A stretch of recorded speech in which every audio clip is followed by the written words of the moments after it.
Treasurer Josh Frydenberg's pre-budget speech had a strong focus on jobs this weekend, driving unemployment down to below 5% in the hope of kickstarting the economy. Michelle Gibbings, author and workplace expert at Change Meridian, joins us now. Good morning to you, Michelle. Morning. So we've been just talking to Bill Lang just shortly, the Executive Director for Small Business Australia. We're talking about the government anticipating an extra 200,000 people in the workforce. JobKeeper has come to an end. What are your tips for preparing for people to upskill and perhaps change their careers? The first thing is to do a skills audit. Get really clear on where the market is going and where your skills are, because you want to see where there's alignment. And often when I'm talking to people as they're going through career transition, this is a piece that they really struggle with, because they're not able to see how can they look at their current skill set and potentially remold those skills to be able to use in a different role or in a different industry. And when they've done that skills audit, they're also able to see where there might be gaps. And they're the gaps that they then need to look at how they can close those gaps through training and upskilling in some way.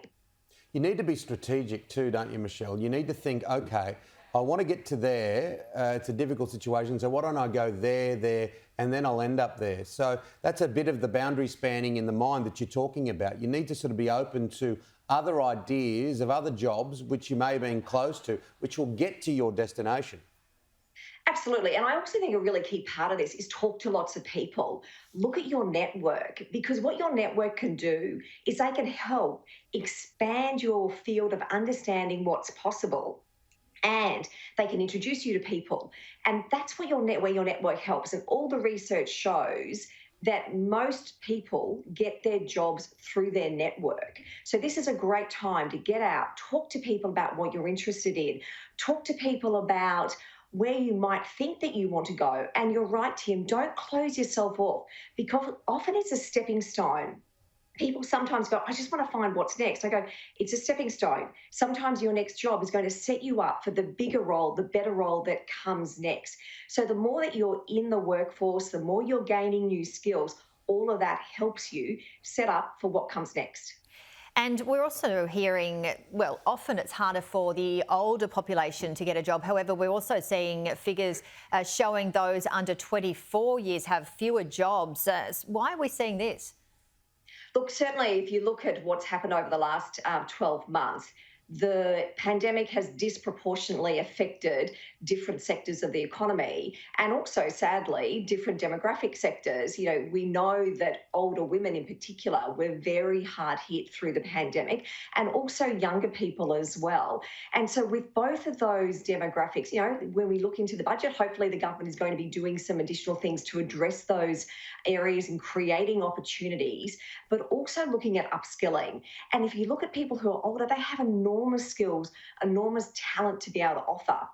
And one of the things that they've got, which can be a real benefit, is they have an established network. And so it's really important for them to be able to look at that network and look at how they can leverage it. But once again, look at how the current skills that they've got, how do they refine those? How do they adapt those for roles into the future that can be different to what they're doing now? And so it's really important to actually look currently, but also understand how is the market shifting, how is the workplace shifting, so you're continually updating your skills so you're ready for what comes next. I see myself as a slightly older person in the workforce, but with that comes a clear lens on how important all those skills, all those moments that you did throughout your career can help. And that's something that young people can, if they get into it quickly, they'll realise every skill, they say, oh, it's a dead-end job, but everything you learn, every skill you learn becomes part of what you are, part of your CV. Oh, look, absolutely. And I think it's really hard, because often we have this sort of view, I should be able to map out the next 10 years of my career. And if I look at my own career as an example, you know, my first job was working in retail. And if someone had said to me, oh, you know, 30 years later, Michelle, this is what you'd be doing, I would have scratched my head and said, I don't think so. And so it's hard to know where you're actually going to be going in your career. And so you're right.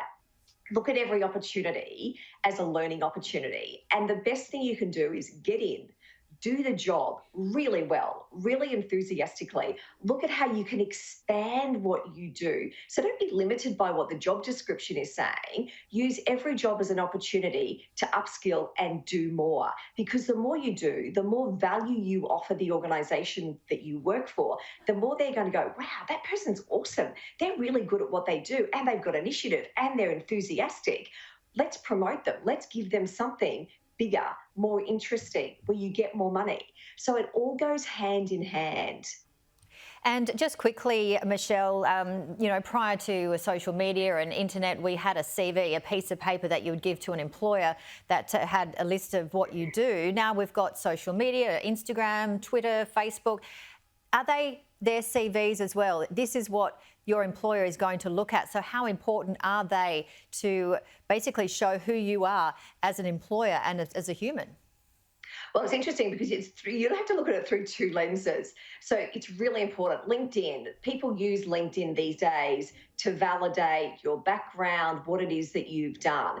And so it's almost like a verifier, and it's important to have a presence on LinkedIn.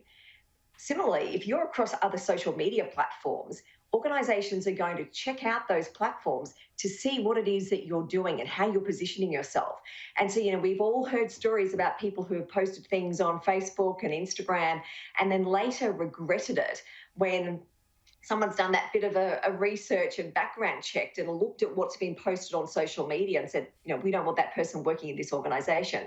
So you need to be very careful about what you post on social media, in terms of pictures and positioning and statements that you put out there, because that stays and that can tarnish your reputation into the future. That is so important, and it's a little thing for media training. Do a little bit of it. Whatever you put on social media, if you're not prepared to say it on the news, on the TV, do not say it. Michelle, have a great weekend. Thank you so much for having me on.